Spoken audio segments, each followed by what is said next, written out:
Well, hello everyone. Glad you can be here. Still meeting people. I'm glad that you are here. I have Frank King here. He is a comedian and mental health suicide prevention speaker. He's a former writer from The Tonight Show with Jay Leno. He uses his experience from entertainment world to speak of depression, suicide, and mental health in a serious but a relatable, approachable way. Frank's inspiring, thought-provoking, and funny keynotes can help you realize how important it is to communicate to and understand the mind of someone who is battling depression, suicide, and he is a motivational speaker and trainer. Frank uses his life lessons and a background to give a voice to those that need it, and he creates a common pool to those that need to listen. I'm very honored to have him here. I've been enjoying him for the past 15 minutes, and I hope you all do as well. So without further ado, I welcome Frank King. Good morning, one and all. It is actually early morning here. I'm in Eugene, Oregon. It's about 8 o'clock, a couple of minutes, I guess a minute after. I'm delighted to be here, and I've had my coffee, so I'm ready to go. I am the mental health comedian, and the elephant in the room oftentimes, when I mention the mental health comedian, is people are thinking, no, wait a minute. Comedian talking about depression, suicide, mental illness, how does that work? I think a comedian is a good choice. I'll tell you why, a couple of reasons. One, the comic's job, comedian's job is and always has been since the time of the court jester to speak truth to power on behalf of the powerless with humor. And in this situation, I believe that I speak truth to the power of this pandemic, often on behalf of people sort of powerless in its grip with humor. I believe with humor there's hope, where there's laughter there's life, that nobody dies laughing. And mental illness runs in my family. It's called generational depression and suicide.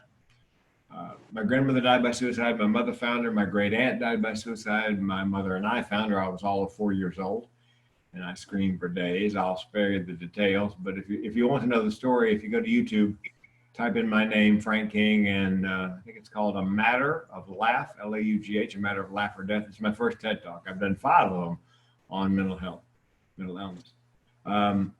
And I myself came close enough to dying by suicide in 2010 after we filed bankruptcy in the last recession. But I can tell you what the barrel of my gun tastes like, literally. Spoiler alert, I did not pull the trigger. I was doing a keynote not long ago in Philadelphia. A friend of mine was in the audience. He never heard me say that sentence out loud, that I didn't pull the trigger. He came up afterwards. People say the funniest thing. He came up afterwards. He goes, "Hey, man, how come you didn't pull the trigger?" I go, "Hey, man, could you try to sound a little less disappointed?" But again, if you want to know why I didn't pull the trigger, it's in that first TEDx talk. And I have 2 mental illnesses. One's called major depressive disorder, better known as depression, and something called chronic suicidal ideation, which means for me and people like me, the option of suicide is always on the menu as a solution for problems large and small. When I say small, a couple years ago, my car broke down. I had 3 thoughts unbidden: get it fixed, buy a new one, or I could just kill myself. That's chronic suicidal ideation. And the interesting thing, I believe, every time I've spoken, keynoted or trained, except for once, there's somebody in the audience, they have chronic suicidal ideation, but they did not know it had a name. They think they're just some sort of freak because of the way their brain works, and they're all alone. And I did a college show. A young woman came up afterwards. She said, "I want to thank you for your keynote." I said, "You're welcome." She said, "But I got to tell you, it made me weep." I said, "How did it make you weep?" She goes, "You know the story about your car, get it fixed, buy a new one, or you could just kill yourself?" She goes, "I've been having those thoughts all my life. I thought it was just me. I didn't know it had a name. I thought I was some kind of freak. And when I heard you say that about yourself out loud, I realized for the first time in my life that I am not, in fact, alone," and I wept. Nowadays it's fashionable to ask somebody, "What is your why?" That right there would be my why. I believe I've steered quite a few people by giving them that information just far enough off the path of suicide that they'll live a normal life. And it occurred to me after happening many, many times, I'm sort of like that character George Bailey in It's a Wonderful Life. I've been shown what these people's lives would be like if I weren't there to speak and let them know they're not alone.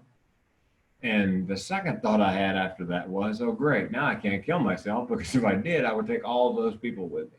So I am stuck, I'm afraid. I guess that's a good thing.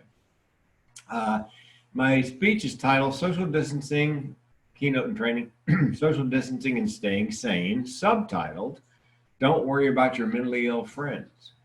What I've discovered in the last, 3 months, let's see, April, May, June, July, almost 4 months, is that having a mental illness has prepared me extremely well to stay sane during the pandemic.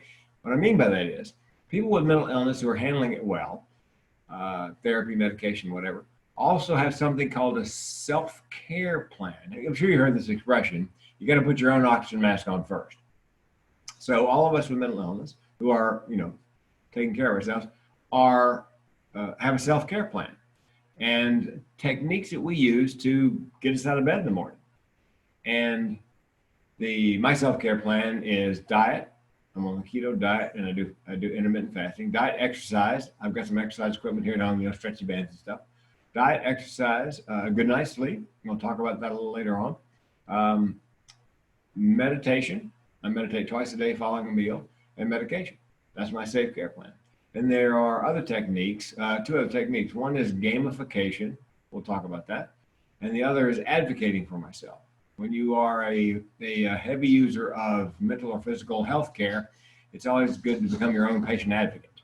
And we'll talk about advocating for oneself mentally, physically, and financially in this crisis. So don't worry about your mentally ill friends. I'm telling you, we got this. I said to somebody, it's like being in that TV show, The Walking Dead, for 7 years, starring. And then all of a sudden there is a zombie apocalypse. And you're like, I got this. We build a fort, we plant some vegetables, we'll be fine. Because I've been there, done that. And a friend of mine called me. He was really struggling. It was just shortly after I would say a month after we, locked down. And he goes, man, you're in the mental health business, right? I go, yeah, I'm not a clinician, but yeah. He goes, well, I've got this mental problem, and there must be a name for it. I said, well, describe your symptoms for me. And he said, well, I have trouble eating, can't eat too much, can't sleep too much. Some mornings have real difficulty getting out of the bed, even just to drag myself to the shower to wash my hair and shave. He said to me, is there a mental health name for that? And I said, yeah, it's Wednesday. that's my life in a nutshell right there. But because I have a self-care plan, because I advocate for myself, because I use gamification, I will talk about all those things. I am, again, well suited to A, survive this, and B, to teach neurotypical or neuronormal people how people with mental illness, because I wake up in an uncertain world every day, whether there's a pandemic or not. Okay. Everybody reacts differently to stressful situations. I guess that's kind of a big duh. Such as an infectious disease outbreak, like this one that requires social distancing, physical and social distancing, and I guess in some cases, all the way up to and including quarantine and isolation. I forget sometimes that not everybody is just socially or physically isolating. Some are doing it under, quarantine, which means they cannot, they're not supposed to leave their house or interact with people who are not their immediate family. And there are a goodly number of emotions that go along with a situation like this or similar. There's anxiety, worry, fear, and anxiety, worry, fear very specifically related to these things. Excuse me, about your own health. Anxiety, fear, and worry about your own health, about the health status of others, whether it's your family or your friends or your coworkers. There's resentment of others. And let's say they believe you have exposed them to the virus, or they have exposed you to the virus. There's a resentment. There are personal challenges. In the beginning, beginning in the middle of this, just getting groceries, going to the pharmacy. I'm sure you guys remember when there was a run on groceries and a run on toilet paper. I picture that someday somebody's grandkids are going to say to Grandpa, "Grandpa, why is there a lifetime supply of toilet paper in your shed out back?" Well, son, back in the 2020, and you know what? I think the big thing is uncertainty. As I mentioned, I wake up in an uncertain world every day as a person with mental illness, but neurotypical people are not, they're not used to waking up with that kind of uncertainty in their world. And somebody was talking about how this compares to 9/11. Now, 9/11, as bad as it was, and it was horrible, but it all took place on one day, the incident. And the next day we began to rebuild. Well, this thing, there's a surge and then this and then flatten the curve and now it's surging again. And is it going to come back in the fall? Are they going to get a vaccine? Are the kids going to go to school in the fall? Are they going to be online? And so there's just a tremendous amount of uncertainty that's unnerving. I mean, people like certainty. I mean, most people go to work at a certain time and they're expected, do a certain task all day long, and at a certain time they get to go home. So there's very much structure. And that way, people talk about work-life balance. Well, that works if work is here and life is here and you balance them out. But if work and life are right here, it's much more difficult to get that work-life balance. We'll talk about that, the challenges there. Worry about caring for others. I've had this thought. I cannot get sick. My wife was walking the dogs about 4 weeks ago. One of the dogs jerked her off the ground by leash. She was holding on to the leash, she went flying, broke her hip. Got 3 screws in her hip. She's recovering nicely. But, she's on short-term disability and family medical leave. And I am the big wage earner right now, so I can't get sick. So I tend to be conservative and, stay home as much as possible. People are angry. I mean, if you watch the news at all, people really get upset about this mask business. A guy in the store just yesterday or the day before, an older gentleman asked a younger gentleman to please put on a mask. And the older gentleman ended up getting stabbed and the younger gentleman ended up getting shot by the police. It's just, there's violence every day in the United States and everywhere, but not connected to that sort of a mask and social distancing. And so that's unnerving. There's loneliness, boredom, frustration, and those things, plus the worry and the anger and the resentment and the uncertainty, can add up to additional, the desire to use substance, drugs and alcohol to blunt the pain of this situation, which is not a good long-term mental strategy.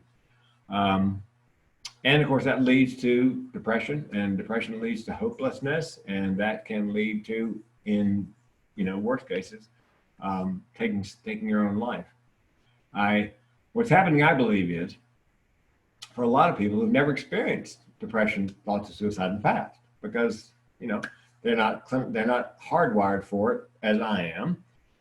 They had the blues, they've been down in the dumps, they've broken up with a girlfriend or lost a job or flunked a class in college.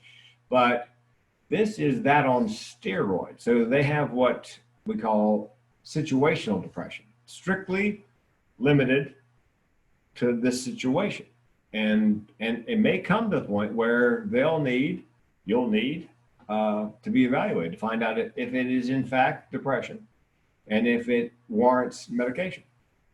And people always ask me, so if I'm depressed and I need medication, what do you recommend? Well, I recommend they nowadays have a cheek swab DNA test.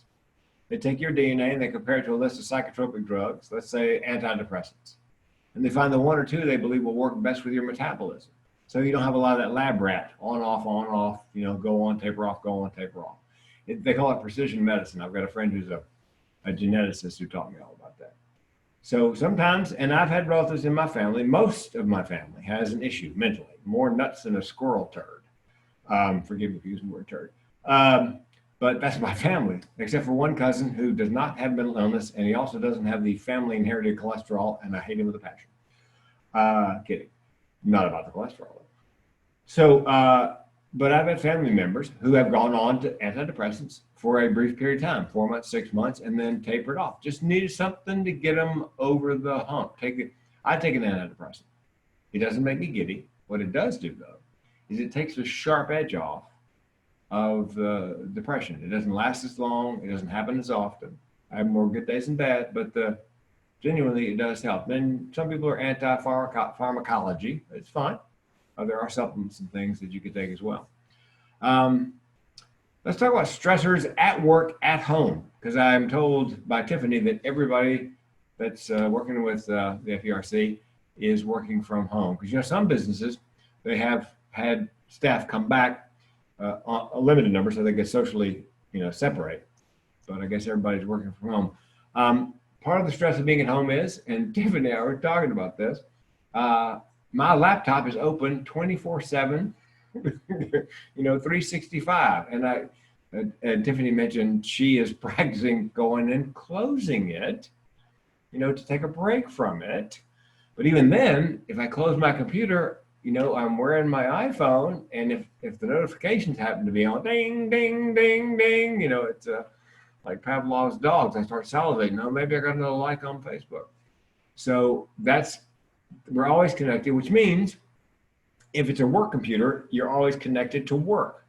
Because in the past, when you left work at whatever time, 5 o'clock, 6 o'clock, whatever, you left work behind you. I'm sure sometimes you're thinking about it when you're home, but you're not physically, at your computer at work. But at home, between the laptop and my iPhone, I am at work pretty much if I'm not sleeping. And I, by the way, believe in turning that phone off when I go to bed, because people say, listen, I hope I didn't disturb you when I left that message the other night. Not to worry.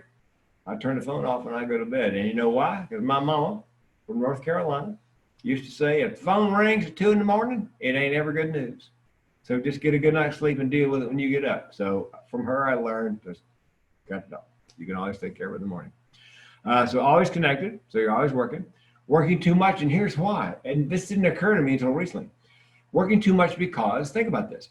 What would we be doing outside of work this time of year? We'd be going to the beach. We'd be going to the lake. We'd be going fishing. We'd be picnicking. We'd be in a softball or baseball league. We'd be taking the kids to the baseball game, socializing with other parents. But we have none of that. You're at home. So the time that you would be socializing, going out to dinner, visiting relatives, going to the family reunion. We always did our reunion in the summertime around 4th of July. None of that. So you're at home, so you tend to work more because you are socializing so much less. It's nature of the beast. Not enough sleep. Anybody besides me not getting enough sleep? That, by the way, diet, exercise, good night's sleep, is something that they encourage people with mental illness to do. Sleep is restorative for mentally ill and neurotypical people. There was a astronaut on the space shuttle, on the space station, and he was interviewed by Forbes magazine. He had been on the station for a year, pretty much, except when they were bringing supplies back and forth, by himself. And they asked him, how do you survive that kind of social isolation? He said, well, one thing is I always get a good night's sleep. And the way I do that is, and I recommend you guys do this as well. He said, I go to bed at roughly the same time every night, and I get up roughly the same time every morning. And he goes, it probably doesn't sound like it makes sense. I mean, why not sleep in? You're not going to be commuting anywhere. He says, well, that's, the schedule. Control the things you can control and have a schedule. So even though you're not going to work, commuting to work, I recommend you go to bed at the same time, you get up at the same time, and you have a schedule. You have your meals at about the same time. And I recommend meditating. I do it twice a day. It's called a cat napper. It's an MP3, 30-minute guided meditation, takes me down, brings me back up, lowers my blood pressure, cortisol, kind of like plugging and unplugging the computer, and it resets. And I do it immediately following a meal. So about the same time every morning, I have breakfast. And I do a 30-minute meditation. And I have lunch about the same time, and I have a 30-minute meditation. I schedule my exercise time, because otherwise if I don't schedule it, it's not going to happen. So I try to do that first thing in the morning before breakfast, do my exercise. And then I plan my fun time. The time that I'm going to be spending on Netflix binge watching the second season of Ozark, or whatever it happens to be. Or the new Perry Mason on HBO. Dear God. It's a good show. So schedule your consumption of Netflix, Prime, whatever you happen to, if you happen to enjoy those things, and recreational time, not working out, but recreational time, doing something for fun or a hobby. So schedule, I guess bottom line, schedule, I believe, even though you're not having to get up and go to work, I would have a relatively set schedule, because you need to control the things you can control, because the rest of the stuff, it's, as they say in the military, above my pay grade. I can't control that. Let's see, not enough sleep, too many people to worry about. Think about this. Pre-COVID, when your spouse or significant other left for work, well, the people he's working with, they got to worry about him or her. Your kids, they're left for school, well, then the teachers and the principal and those folks are worried about your kids. All you had to worry about was going to work, or if you're staying home and working from the home, don't work outside the home, and you had your own little schedule, and you looked after yourself. But now, spouse is home, kids are home, so you have all these additional moving pieces, moving people to care for and worry about that are right there. One of the great downsides of this closeness is that the rates of spousal abuse and child abuse have spiked because of a little too much togetherness. I think it was an unforeseen consequence. The suicide rate, there's some studies that show we'll probably lose an additional 50 to 75,000 people to suicide. Last year, we lost 47,000 people died by suicide. That does not include opioid overdoses, by the way, because we never really know with the opioid overdoses in general whether they are actually, it was an overdose because they meant to overdose or accidental. I have a friend of a friend who passed away last week. He was taking Oxy, and it was prescription, although I don't think he got it, from Walgreens. And it was laced with fentanyl. One tablet, and he's gone. So that would count in that 65,000. So 47,000 people last year died by suicide. This year, they're expecting another 50 to 75 during this COVID, what they call deaths of despair because of the situation. So last year was one person every 11 minutes. This coming year, this COVID year, it could be one person every 4 minutes dying by suicide. Part of the problem is hardly anybody talks about depression, thoughts, or suicide. That's why I do what I do. My job is to start the conversation on those two things. Because what I've discovered is nobody talks about it, but if you mention suicide and depression out loud, everybody's got a story about themselves, about a family member, a loved one, a friend, a college roommate. So that's how I make my living, basically, is starting conversations on mental health, mental illness, depression, and suicide. And again, stressors, the bottom line, change and uncertainty. I mean, the world is not only uncertain, but a great deal of things have changed. Some, I imagine, will never be the same. In part, on a positive note, because people have discovered how much they could do by way of Zoom, StreamYard, Google Meet. Not a big fan of Google Meet. Yeah, not my favorite platform, but people have learned how. Oh, and I'll give you another positive. There are a good number of people who are physically disabled who have had difficulty getting work because of physical disability and having to commute to work and manage the building at work and the facilities at work. And so what employers have discovered is this amazing pool, huge pool of people who are multi-talented but have a physical limitation, but would be great employees. So if there's a slight silver lining in this, is that they've learned how much people can do from home with a computer and a video platform like Zoom. All right, 3 steps. Let's start with leading. People who are managing, team leaders, team managers, supervisors. 3 things, strategies for leading effectively. This came from Forbes, by the way. Leaders must, these are just the highlights, leaders must build trust and show compassion. Pretty self-explanatory. Managers are the front line in this crisis. Because these people are probably your direct reports. I mean, people farther up the food chain are responsible, but the managers, whoever your direct reports are, they are your responsibility more so now than ever, and they're scattered. It's not like all your little chicks are in one, little chickens are in one place. They're all over the place. And what you need to do is you need to focus on to make work as pleasant and as successful as possible.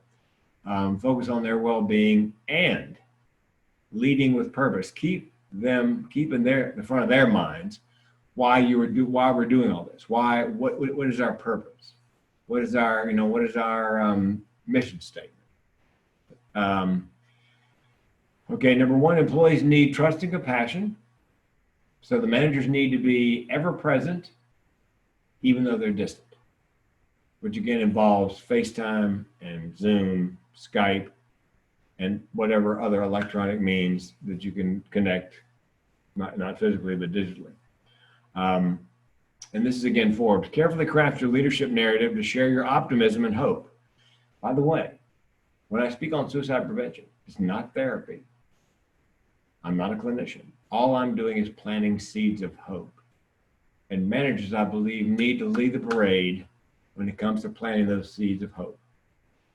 Workers, customers, suppliers, and partners need to know what you're doing and be specific, what you're doing, what the company's doing to meet those challenges. Be as specific as you possibly can, especially while we're at a distance. And it seems like with the recent surge, especially in several states, we're going to be at a social and physical distance for some time to come. Number two, employees need stability. I know it seems self-evident. Again, prioritizing well-being and the disruption that they're going through. Businesses have acted, let's see what Forbes said, with laudable swiftness to keep their employees physically safe, but people's financial, social, community, and career well-being are all in some danger. They surveyed Americans and they found that 52% of Americans felt like they would be likely or somewhat likely to be worse off physically, mentally, and financially after this is over than they were before. So they are, as we say in the mental health business, at risk. It, of course, can cause major financial struggles. The new stimulus bill, the Democrats have passed it in Congress, and the Senate says we're going to pass something. We just don't know exactly what it's going to be. Again, uncertainty. Are they going to give me $1,200 again? Are they going to give me $600 a week if I'm not working? So again, there's that uncertainty. Yes, they're going to do something, but we're not always sure what exactly they're going to do. Let's see. And last but not least, as you strategize methods to prevent infection from the disease, remember that emotional exhaustion is debilitating and affects performance as well. So it's not just the physical effects of the virus, it's also the mental effects of the virus and the pandemic on the employees. And what scares me is some people are asymptomatic, and there are some other symptoms that you don't know about if you happen to have it, blood clots being the one. My wife's reading this story about how apparently the COVID develops blood clots here and there, and they can just sort of lie dormant until they don't. So it's, okay. And three, employees need hope, an anchor to true north. Your job as, I believe, a manager for direct reports or in a supervisory or in the C-suite is to show your hope for the future, inspire your employees to be the best they can given the situation, and help them keep in mind what their why is, the purpose of what they do, and the values of the organization. Try to keep those in the forefront. Now, someday, people in leadership roles will be able to identify, they'll have time to identify what they wish they'd done or done differently in this situation. But let me warn you, today is not that day. It's not time for reflection yet. I would take notes. I tell civilians, people away from work, to journal. So you can look back, because over time, some of this will fade into, from memory. But if you journaled, then again, like I said, someday some grandchild's going to ask grandpa why he's got a shed full of toilet paper, a lifetime supply. It'd be nice if you go, let me go get my journal out. We'll talk about what happened when Costco ran out of toilet paper. But today is not the day to begin to mull over what you could have done and could have done better. There'll be plenty of time for that. However, I would pay attention to the changes, pay attention to what you do during the COVID pandemic.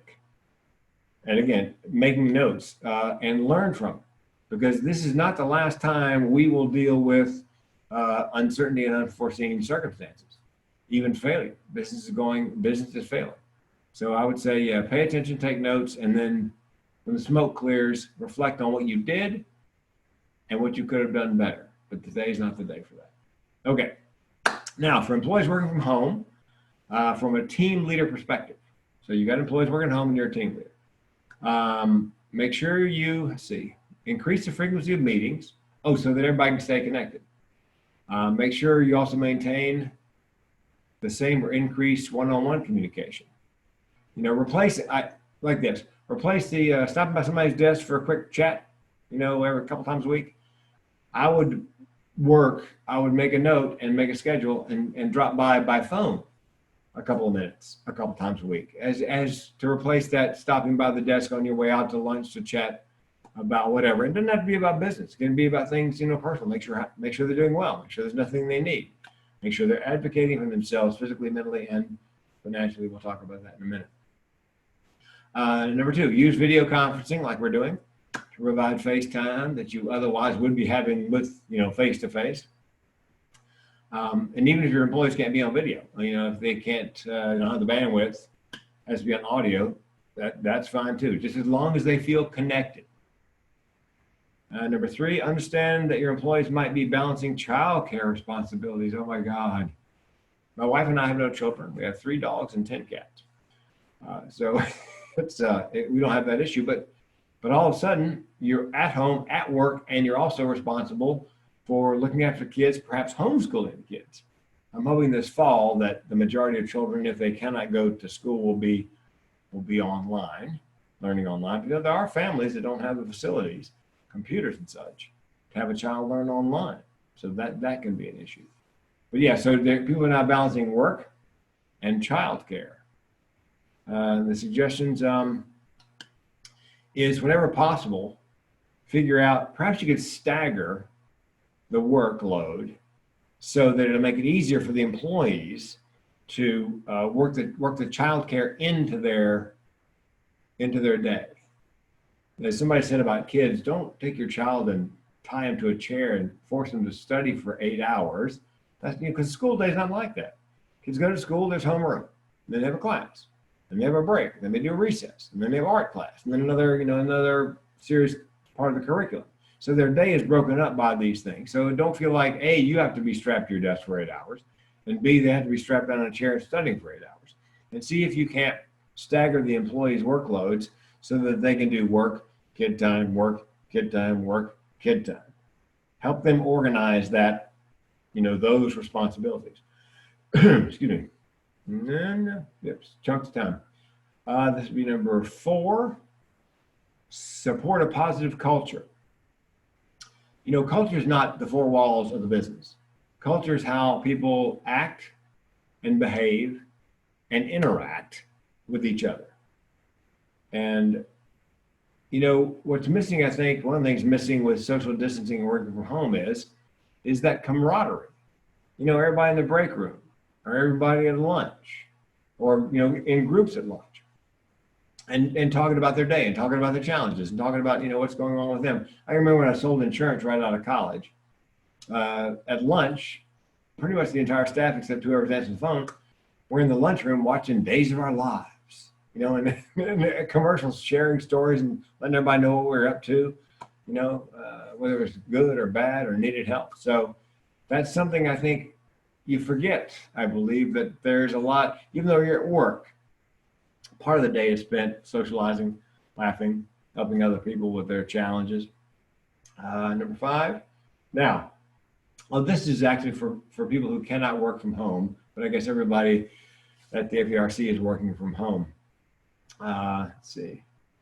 Pretty much the same advice. Okay, now for all employees, frequently recognize people for the work they're doing under difficult circumstances. We're asking people to do things they're not really, or have not been really wired for, that they've never faced before. Again, working from home, challenge. Kids are at home while you're working from home, challenge. Spouses at home working from home, challenge. Again, a lot of togetherness. So, don't be stingy with the praise for people who we are all working under difficult circumstances. And I imagine everybody's doing the best job they can. But I think recognition is important. recognize the challenges we're facing and the good work they're doing. Maybe more so than you would ordinarily. You know, an attaboy, attagirl, more often than you would normally do it if we were under other circumstances. Let's see. Oh, for managers, listen without getting defensive. And I am guilty of this. I've been guilty of this my entire life. Anytime I get any criticism, there's something, I feel my back go up, as they say down south. Listen closely and do your best not to be defensive. Understand that everybody pretty much at this point in time is on the edge. You know, as my mama would say, on the ragged edge. You know, just that close to snapping. So if you as a manager or you as a coworker can listen and not get defensive at what you hear, that'll go a long way to smoothing the troubled waters that we are facing now. And when it comes to being not defensive, and this is where I fall down, I take it personally, which makes me defensive. I think that's the way it is for me. I take it personally, then I get defensive.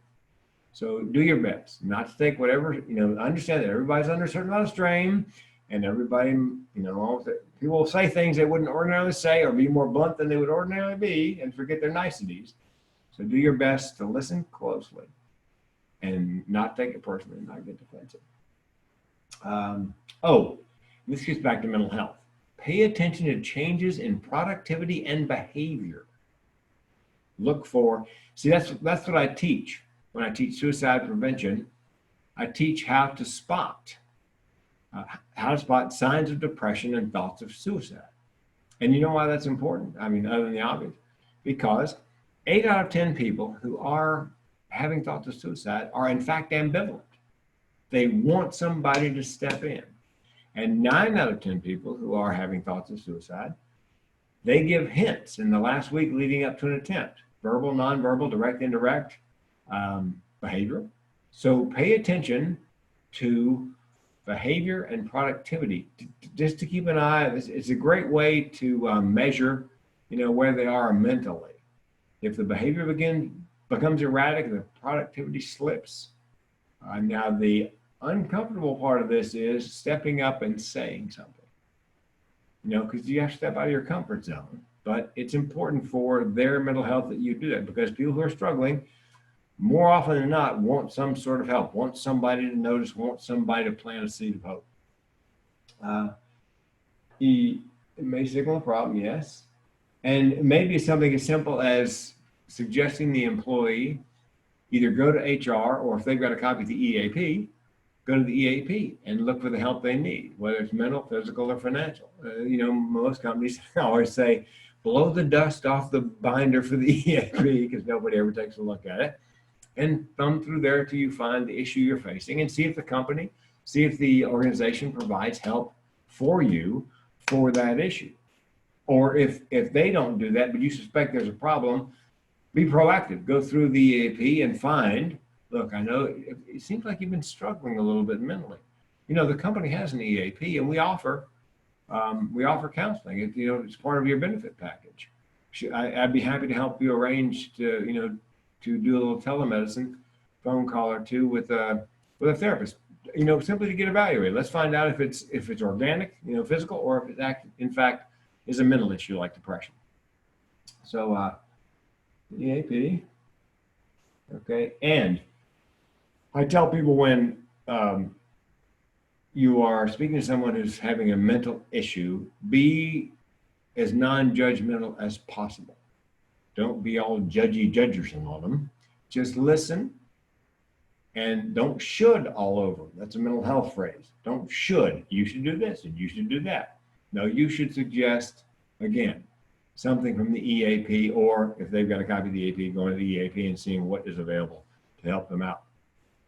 Let's see. Oh, and while we're on the subject, let me give you a couple of symptoms of depression, thoughts of suicide that you've got a direct report, or a fellow employee, or a supervisor, and you recognize this behavior, then it may be time to intervene. Signs and symptoms of depression: has difficulty getting up in the morning, getting started, but rallies in the afternoon. Doesn't take as much joy from social occasions as they did in the past, but I mean, who's having social occasions? Letting the personal hygiene go. You tune in on the Zoom, and everybody's kind of, Tiffany and I were talking about this, everybody's kind of business casual now. I've got my tie and my jacket on, my button down, but I'm wearing my gym shorts. You probably didn't know that. But now I've got pants on. But everybody's pretty much business casual. But if you find that their clothes aren't as clean as they normally would be, the hair's a little dirty, they don't seem quite as put together, maybe no makeup, that's one thing. People let their personal hygiene go when they get depressed. That's a very good behavioral indicator. Now, so the question is, what do you do if you think someone is depressed? Well, you need to ask the question, are you depressed? And be persistent. And, I would say, are you depressed or depressed? Meaning, it is borderline clinical depression and needs some attention. And if they are in fact depressed, then you have to ask an even more difficult question. And if you can't ask this of your direct report, your manager, your coworker, find somebody who can. If they're depressed and they admit it, ask them, are you thinking about suicide? Just like that. Just flat out like that. No beating around the bush. It's a difficult question to ask. I have to practice in the mirror before I ever ask anybody that. But that's an important question. Again, because 8 out of 10 people are ambivalent. They want somebody to ask, and 9 out of 10 give hints that they would like someone to ask. So the odds are, if you in your gut, and I always say go with your gut, if you feel something is wrong in your gut, your intuition, ask. Always default. The person may say, no, we got a new baby and I've been up 3 nights, haven't had any sleep. That's why I haven't washed my hair. Oh, great. Okay. Well, we were just worried. Now, there's a company in Iowa, Clow, C-L-O-W. They make fire hydrants. I had seen that word Clow on a fire hydrant everywhere I went, and I thought it was some kind of, short for something. That's the name of the company, Clow, and they make fire hydrants. And I did a safety meeting for them at 1st of January. And it was about suicide prevention as a workplace health and safety issue. And they came up with a new rule of regulation protocol at their company. If you believe somebody's depressed and having mental struggles, you are by company policy supposed to ask, are you struggling? Are you depressed? And even more powerful on the flip side of that equation, if somebody asks you, you seem a little off. Are you depressed? The first thing out of your mouth has to be, thank you for asking me. But no, we got a new baby. I've been up 3 nights, haven't had any sleep, which takes the sting out of asking someone and worrying about getting harshed for asking. So first thing out of a person's mouth, if somebody asks you, are you depressed? Look, thank you for asking. But no, I'm fine. We have whatever the situation is. Now, let's say they're depressed. You have to ask them, are you having thoughts of suicide? And let me give you a couple of signs of thoughts of suicide in case they're not forthcoming. Talking about death and dying, Googling death and dying. Death and dying appears as a theme in their artwork, music, writing. Getting their personal affairs in order is a big sign. Giving away prized possessions. Because they want to make sure they go to the people they want them to go to when they're gone. And here's a really dangerous one. They've been depressed for quite some time and now happy for no apparent reason. And you know what? It's dangerous because you're happy, they're happy. However, it may turn out they are happy because they've chosen time, place, and method, and they know the pain is about to come to an end. That, by the way, is what suicide is often about. People say to me, why does so-and-so want to kill themselves? My answer is, chances are they did not. They just wanted to end the pain. So let's say they admit they're suicidal. What do? Well, you say this, do you have a plan? If they have a plan, what is your plan? If it's detailed, you need to get them on the phone with the Suicide Prevention Lifeline or a telecontact.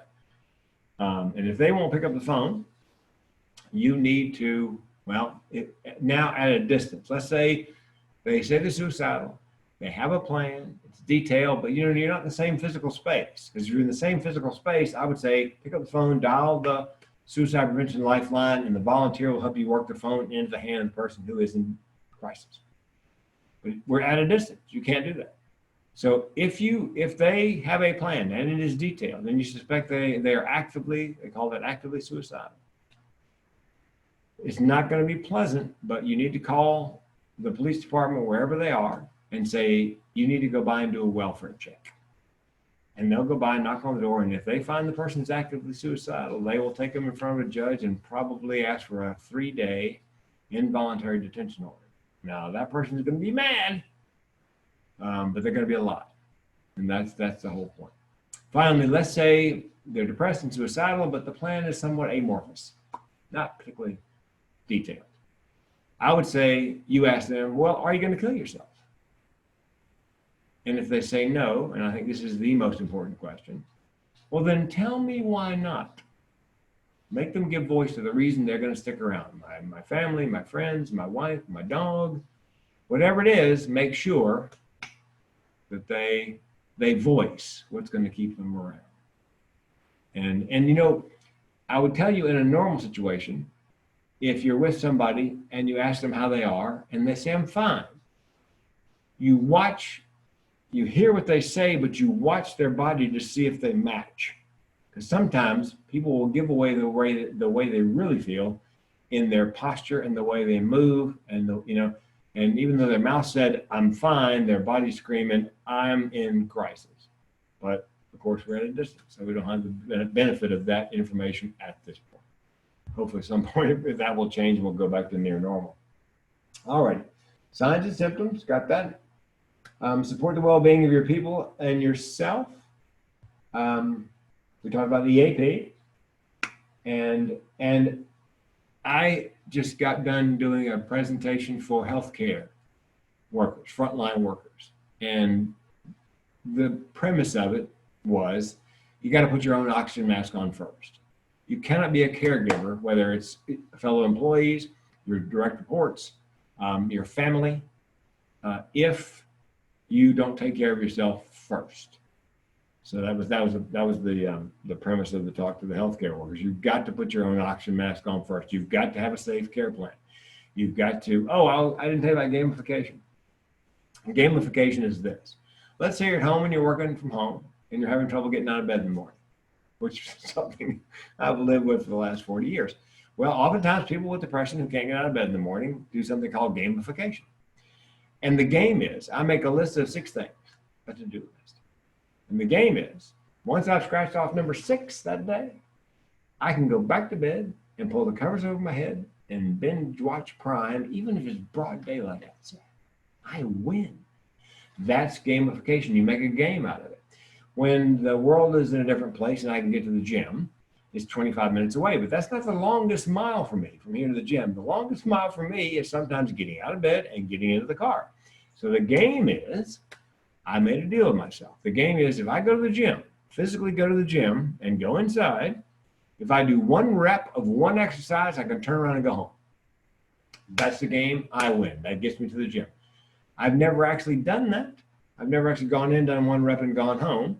Usually I get there, do half an hour, hour and a half, because activity is something of an antidote to depression, anxiety, and that inertia.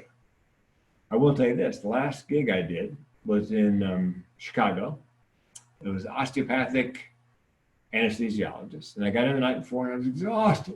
But I put on my gym clothes and went down to the nice little gym at the Hilton. And they had a wonderful elliptical runner, which is my machine. I got up on that thing and I thought, I'm so tired. I just want to go to bed. I've been traveling all day. And then I thought, oh, the game is afoot. I did the elliptical runner for 1.5 minutes. Done. And went back and went to bed, got up the next morning, did an hour. But that's the game. That got me to the gym. That got me through 1.5 minutes. And the next morning, of course, I was well rested and I worked out, the full hour or whatever it was. So that's gamification. Oh, and finally, we have not talked about this. Advocating for yourself. I've had 2 aortic valve replacements, a double bypass, a heart attack, and 3 stents. All familial, by the way. None of that is lifestyle. My dad had a bad valve. My mother had the cholesterol of a deep fried fryer. And I got it all. So I'm a heavy user of physical health care. And I learned early on that I need to advocate for myself because I don't believe in a doctor top-down bottom-up form of healthcare. I believe my healthcare providers and I, whether it's physical or mental, are on the same team. I have a keynote for healthcare providers. Nothing about me without me. And my team, my wife and my family, we're all on the same team. We make the decisions together. I'm not, it's not like you're going to do this and you're going to, forgive me, but I was having a colonoscopy recently, and I get really nauseous if I take any kind of sedation that's opioid based. I mean, I throw up like Lindsay Lohan after a 3-day weekend.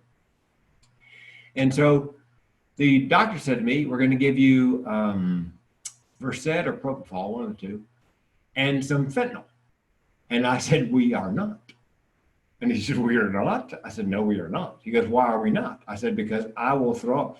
The last one of these I had, I actually spent the night in the hospital, and nobody spends the night in the hospital after colonoscopy because I was throwing up so hard. He goes, what are we going to do? I said, we are going to give me Propofol or Versed and some Benadryl to kick up the effect. And he goes, all right, that's what we'll do. But that's advocating for yourself. Nothing about me, without me, whether it's physical or mental health. You have to advocate for yourself. Be called being a patient advocate or a pain in the wazoo, if you ask my providers. Now, same thing with mental health. If you're struggling with mental illness, if you need to reach out, and nowadays it's all telemedicine. The last thing is advocate for, encourage your employees, coworkers, supervisors, advocate for yourselves financially. I would say you need to contact all your creditors, credit cards, mortgage company. I contacted my mortgage company in April because I was making my payments, and I thought, what happens if I can't? I wonder if they got a plan. I call up. This is the first time anybody in a mortgage company ever made me laugh. I called up, and her name was Jennifer. I go, Jennifer, hey, Frank in here. Listen, gonna make the payment this month, but next month I'm not really sure. She goes, Frank, why on earth would you possibly be having trouble making a mortgage payment? Because everybody's in the same boat. It's M&T. You know what? They called me this week. M&T, they're the servicing company. And I got panicked. The mortgage company called. I thought, oh, dear God, did the check bounce or am I in arrears somehow? I called up, and you know what she said? She said, Frank, listen, we chatted, the company and you chatted in April. You put your put your name on a list of people who might have trouble with the mortgage. And so what we're doing, get this, a heartless, soulless mortgage servicing company. Every 30 days, we call everybody on the list that thought they might be struggling just to see if in fact they are struggling and need some help. Mortgage company. It almost brings me to tears that the mortgage servicing company that size would care that my name's on the list and that I might be having problems. So I tell people, advocate for yourself financially. Contact your mortgage company, all the utility companies, because the $600 a week federal PUA, unemployment, whatever, ends July 25 or 6. Maybe they're going to extend it or extend something of it, but we're going to have a problem come into July, evictions, foreclosures, and bills coming due.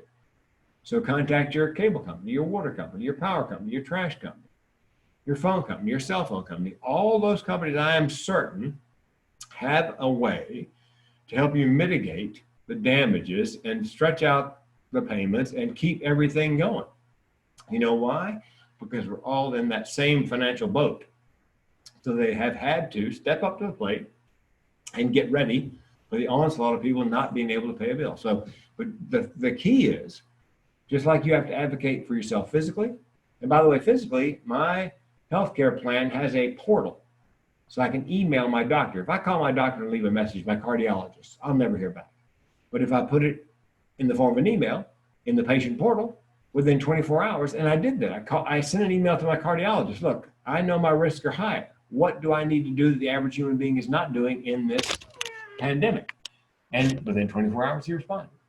Same with my mental health provider. If I send an email through the system, I get an email within 24 hours. So I would encourage you to advocate with your creditors. Anybody that you owe money to or have to pay every month for whatever, because hiding your head in the sand is not going to help things. Okay, now let's review. Ways to support yourself and your family and your friends and your coworkers during social distancing, physical distancing. I recommended journaling because someday looking back, the things we've been through this year are going to seem like science fiction. It couldn't have been that bad.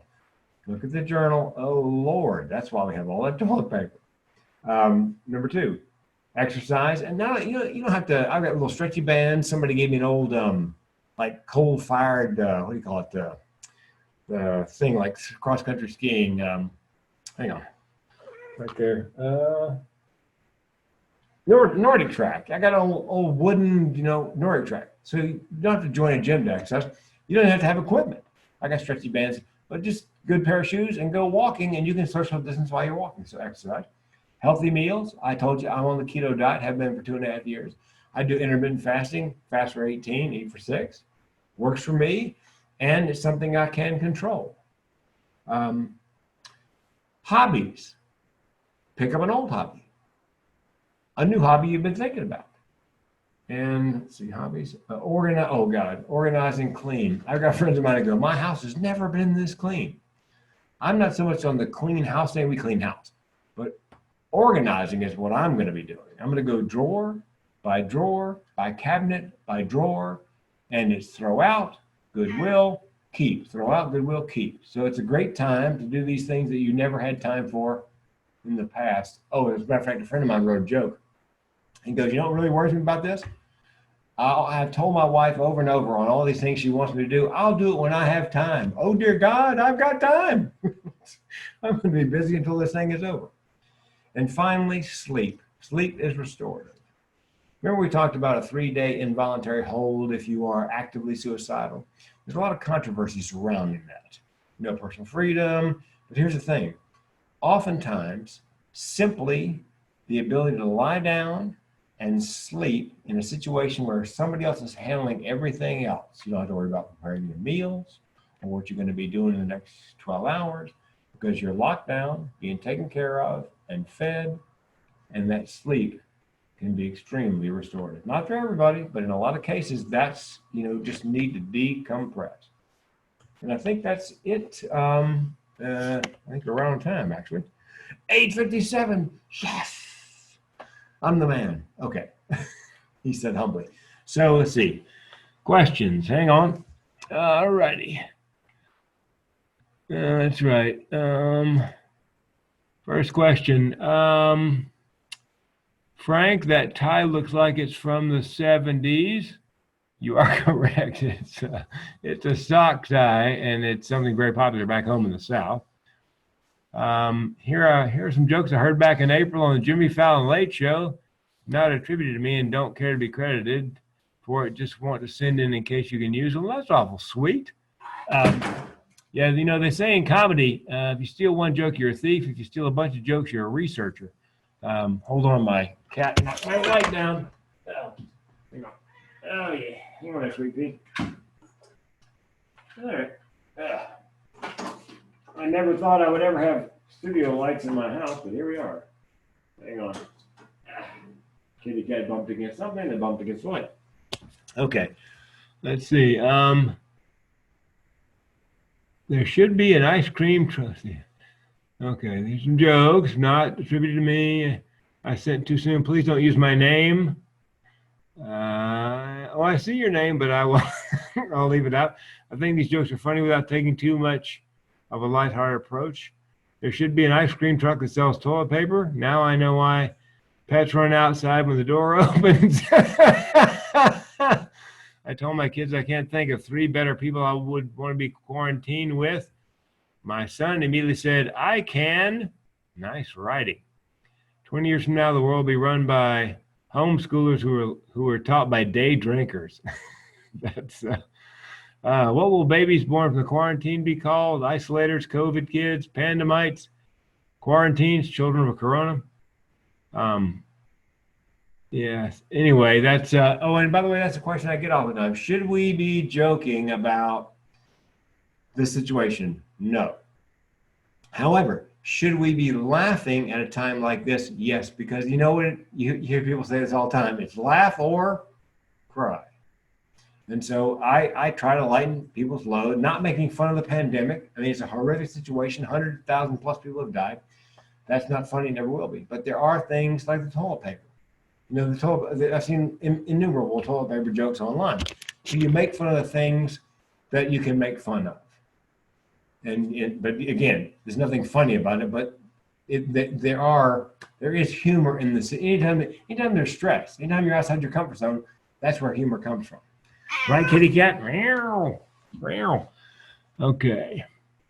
Definitely working on it. There will be an evaluation sent to help. Okay, from Lorena, will do. And you can unmute your phone if you have a question as well. Oh, Tiffany, did you write that? Yes. Yeah. Yes. So if you have any more questions, unmute your phone and unmute your Zoom and ask if you have any other questions. Not everybody at once. Anybody calling? No, I don't see. Are we in the room by ourselves? No. So I'll just, if nobody has any questions, I just want to thank you all for joining in. And I want to thank you, Frank, for having this discussion with us. And hopefully it helped somebody or all of us in some type of way. I will be sending out an evaluation, and I hope to get your feedback. Well, and something else, Tiffany, I do this every time I do a keynote, live or virtually. I give out my cell phone number. So if you are okay with it, the reason I do it is sometimes people don't want to ask questions in the chat box. They have a question that they could, or if you prefer, they can email you, and then you could forward it to me if that makes more sense. You tell me what you like to do. Or you can email me. You can send me your number, and then I'll put it in the meeting request to everybody who participated. Yeah, they can just access it. Yeah, because they might not want to email me as well. So. Oh, that's right. So. Tell you what, and the reason I do that is I tell the audience, look, if you're suicidal, for goodness sakes, call the Suicide Prevention Lifeline, or if you're younger, there's a text line. Text the word help to 741-741. If you're just having a really bad day, it's always best to call the crazy person, like me, because we're less likely to be judgmental, because humans are hardwired to fix things. So if you call a neuronormal friend, they may try to, have you tried fish oil? But if you call somebody who struggles with mental illness, you don't have to do a lot of explaining. I'm not going to be judgmental. I'm basically just going to listen. And if you ask for suggestions, I'll have them. So I'll send Tiffany my phone number if you have an individual question about yourself, about a loved one, a coworker, a college roommate, because I get them all the time. I had a kid call me one time, young man. He goes, I can't believe this is really your cell number. I go, how mean would that be? Yeah, I can help you. Here's a number. Hold, please. Oh, man. Yeah. So anyway, I'll give Tiffany my phone number if you have individual questions, because almost every time I speak, one person, maybe half a dozen, have an individual question they just didn't want to ask, out loud in public in front of everybody. Well, thank you for that as well. And this was recorded, so I'll provide the video to you all as well if you want to share with somebody as well. So yeah, again, please do. Oh, Tiffany, before we go, some local resources there in the DC area. If you're struggling mentally, I would Google mental health care, Washington, DC. Mm-hmm. And then what you'll get is, and I usually put in low cost or free. What you'll get is a list.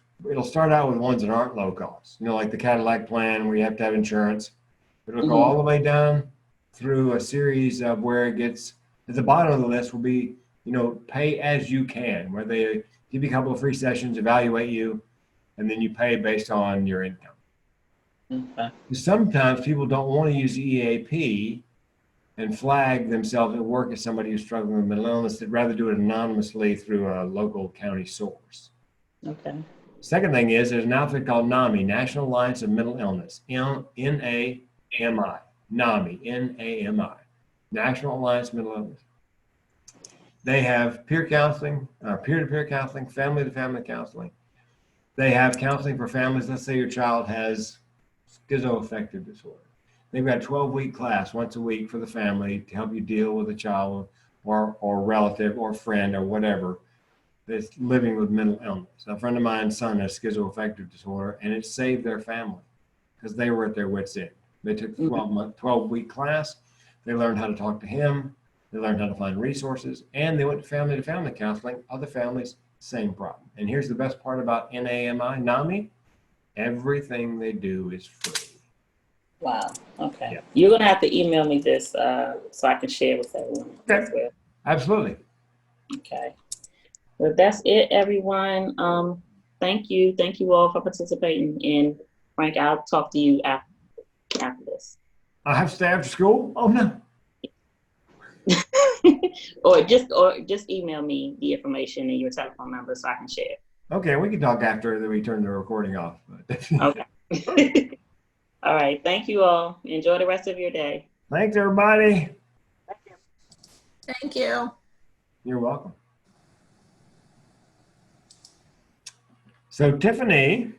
Oh, that was great. Thanks, Frank and Tiffany. Thank you both. That was great. Thanks, Frank. Oh, nice. Thanks, Frank. Well done. Well, there you go. The reviews are in, Tiffany. They are in.